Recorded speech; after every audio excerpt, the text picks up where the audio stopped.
مغفرة من ربكم وجنة عرضها السماوات والأرض أعدت للمتقين صدق الله العظيم. عزیزان گرامی، اللہ کا ہم پر بڑا احسان ہوا کہ اللہ نے ہمیں ایک مرتبہ پھر رمضان جیسی مقدس مہینہ عنایت فرمایا. اللہ تعالی ہم سب کے حق میں اس مہینے کو بابرکت رحمتوں سے پر اور سعادت سے مالا مال کریں اور ہمیں اس مہینے میں زیادہ سے زیادہ نیکی اور خیر کرنے کی توفیق دیں. آیت کریمہ جو میں نے تلاوت کی ہے، اللہ تعالیٰ نے اس میں مسلمانوں کو آپس میں نیکی کے لیے مقابلہ کرنے کا حکم دیا کہ اے لوگوں آپس میں مقابلہ کرو، کمپٹیشن لگاؤ. کس بات میں؟ الی مغفرۃ من ربکم، اپنے رب کی مرضی حاصل کرنے کے لیے، اپنے رب کی مغفرت پانے کے لیے آپس میں مقابلہ کرو، کمپٹیشن لگاؤ کہ ہم نیکی زیادہ سے زیادہ کریں، خیر کے کام زیادہ سے زیادہ کریں، اس کا آپس میں مقابلہ کریں. یہ جو 11 مہینہ ہم گزارتے ہیں، اس 11 مہینے میں ہم دنیا حاصل کرنے میں مقابلہ کرتے ہیں. ہر شخص کی کوشش یہ ہوتی ہے کہ ہم فلاں سے آگے بڑھ جائیں، ہم پیسے میں سب سے زیادہ ہو جائیں، مکانات ہمیں اچھا سے اچھا مل جائے اور زیادہ سے زیادہ مل جائے. الغرض 11 مہینہ ہمارا دنیا کے حاصل کرنے کے مقابلے میں گزر جاتا ہے. اب یہ جو ایک مہینہ ہمیں ملا ہے تو ہماری کوشش یہ ہو کہ اس مہینے میں ہم نیکی کمانے میں ایک دوسرے سے مقابلہ کریں، کمپٹیشن لگائیں، اور ہماری یہ کوشش ہو کہ ہم ایک دوسرے کے مقابلہ میں زیادہ سے زیادہ نماز، ذکر، تلاوت اور دیگر عبادات کا اہتمام کریں. یہ کوشش ہونی چاہیے. اس لیے اللہ تعالیٰ نے فرمایا کہ ایک دوسرے سے مقابلہ کرنے کی کوشش کرو اللہ کی رضا حاصل کرنے کے لیے اور جنت پانے کے لیے. اللہ کی رضا حاصل کرنے کے لیے ہمیں اعمال کرنے. اس ماہ مقدس میں 2 مختلف عبادت ہم کرتے ہیں. ایک تو روزہ کا اہتمام کرتے ہیں، دوسرے تراویح کا اہتمام کرتے ہیں. تراویح میں 2 چیز سنت ہے. ایک تو یہ ہے کہ پورے مہینے پہلی رمضان سے لے کر آخر رمضان تک تراویح پڑھی جائے 20 رکعت، ایک سنت یہ. دوسری سنت اس تراویح کی یہ ہے کہ اس تراویح میں ہم ایک ختم کم سے کم قرآن کریم سنیں. ہمارے یہاں قرآن کریم ایک ختم تراویح میں سننے کا اہتمام ہے.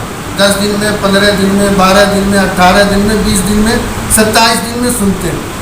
لیکن جب ہمارا قرآن مکمل ہو جاتا ہے 10 دن 15 دن میں، تو بقیہ 15 دن ہماری تراویح غائب ہو جاتی ہے. ایک سنت تراویح کی ہماری ادا ہوئی اور دوسری چھوٹ جاتی ہے. یہ غلط ہے. آپ 10 دن میں قرآن کریم مکمل کر لیں، 15 دن میں کر لیں، 20 دن میں کر لیں، لیکن بقیہ دن بھی تراویح آپ کو پڑھنی ہے، تب مکمل تراویح کا حق ادا ہو.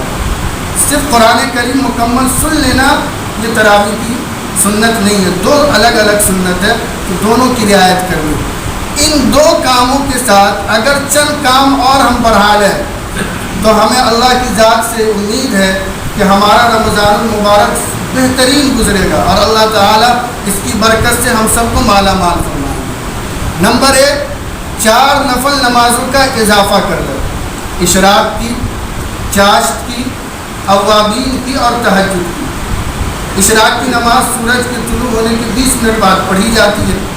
یہ کم سے کم 2 رکعت کوشش کر کے ہم پڑھ لیں، اور زیادہ سے زیادہ پڑھنا چاہیں تو نفل کی کوئی انتہا نہیں ہے، لیکن کوشش ہو کہ کم سے کم 2 پڑھ لیں اشراق کی. اور اشراق کے 1 گھنٹے کے بعد چاشت کا وقت شروع ہو جاتا ہے.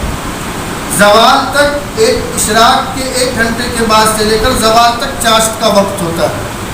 کوشش یہ ہو کہ 2 رکعت چاشت کی بھی ہم پڑھ لیں. یہ 2 نماز. اور مغرب کے بعد 6 رکعت اوابین کی نماز ہے. اس کی بڑی فضیلت احادیث میں آئی. تو اولا تو یہ ہے کہ آپ جو سنت پڑھتے ہیں فرض نماز کے بعد مغرب کی 6 رکعت اوابین کی نیت سے پڑھ لیں. لیکن اگر آپ 6 نہیں پڑھ سکتے تو 4 کم سے کم پڑھ لیں، اور جو سنت آپ نے پڑھی ہے اس میں بھی اگر نیت کر لیں گے تو 6 بن جائیں گے. البتہ اولا 6 الگ سے پڑھنا ہے. تو کم سے کم کوشش یہ ہو کہ اوابین کی 4 رکعت پڑھ لیں اور 6 پڑھ لیں تو زیادہ بہتر. اور تہجد کی نماز کم سے کم 4 رکعت آپ پڑھ لیں. تو تو ایک اضافی کام اس مہینے میں، پورے مہینے میں کوشش کر کے، اہتمام کر کے یہ کریں کہ یہ 4 نمازیں آپ اپنی نماز میں اضافہ کریں. تو یقیناً نماز کی وجہ سے، ان 4 اضافی نفلی نمازوں کی وجہ سے آپ کا رمضان المبارک بہت شاندار ہوتا ہے. دوسرا کام یہ کرنا ہے کہ تلاوت کثرت سے کرنی ہے. جب کبھی آپ کو موقع ملے تو آپ قرآن لے کر بیٹھ جائیں. اس مہینے کو قرآن سے بہت گہرا لگاؤ. اسی مہینے میں اس کے اترنے کا آغاز ہوا اور اسی مہینے میں تکمیل بھی پایا. لہذا جب بھی موقع ملے تو آپ تلاوت کا اہتمام کرو. اور اس کی سب سے بہتر صورت یہ ہے کہ اذان ہوتے ہی مسجد میں آپ آ جائیں، یا اذان سے 5-10 منٹ قبل آ جائیں اور قرآن پڑھنا شروع کر دیں، پھر سنت پڑھ لیں اور فرض میں شریک ہو جائیں. الگ سے آپ کے پاس وقت نہ ملے تو یہ بہتر صورت ہے. تو دوسرا کام یہ کر لیں کہ تلاوت کا اہتمام کر لیں. اور تیسرا کام دعا کا اہتمام. 3 عشرے ہیں، ہم سب جانتے ہیں. پہلا عشرہ رحمت کا ہے، اور تینوں عشرے کے لیے احادیث میں الگ الگ دعائیں منقول ہیں. رحمت کا عشرہ آج سے شروع ہو چکا ہے. اس مہینے کی اس عشرے کی ایک خاص دعا منقول ہے اللہ کے نبی علیہ الصلوۃ والسلام سے، رب اغفر وارحم وانت خیر الراحمین، کہ اے اللہ تو ہماری مغفرت فرما، ہم پر رحم فرما، اور آپ بہترین رحم کرنے والے. تو تیسرا کام دعا کا اہتمام کرنا. تو ایک تو اس عشرے کی یہ ایک خاص دعا ہے، یہ مانگنی ہے، اور ایک پورے مہینے کے لیے احادیث میں ایک خاص دعا منقول ہے، اللہم انا نسألک الجنہ ونعوذ بک من النار. حدیث میں ہے کہ رمضان المبارک میں کثرت سے جنت مانگنا چاہیے اور جہنم سے پناہ مانگنا چاہیے. اور یہ دعا پورے مہینے کے لیے، کسی عشرے کے ساتھ خاص نہیں ہے. تو اس رحمت کے عشرے میں رحمت کی دعا کے ساتھ ایک یہ اضافی دعا جنت کا مانگنا اور جہنم سے پناہ مانگنے کا اضافہ فرمانا. اور اس کے علاوہ آپ کو جتنی ضرورتیں ہیں ان ضرورتوں کو مانگ سکتے ہیں. امت کی ضرورت ہے، امت کی مغفرت کے لیے، امت کی پریشانی کی دوری کے لیے جو دعائیں آپ مانگنا چاہیں مانگیں. تو اگر یہ 3 کام، روزے کے اہتمام اور تراویح کے اہتمام کے ساتھ اگر ہم نے یہ 3 اضافی عمل کر لیے تو یقیناً ہمارا رمضان بہت شاندار سنت اور احادیث کے مطابق گزرے گا، اور پھر اللہ تعالیٰ کی رضا ہمیں حاصل ہوگی. بہت ہی نیک وقت اور خوش قسمت اور باسعادت ہے وہ لوگ جو اس طرح اپنی رمضان کو گزار لیں، پھر پورا سال اس رمضان کی برکت سے نیک اور بابرکت گزرے گا. اللہ تعالیٰ ہمیں نیک عمل کی توفیق دے.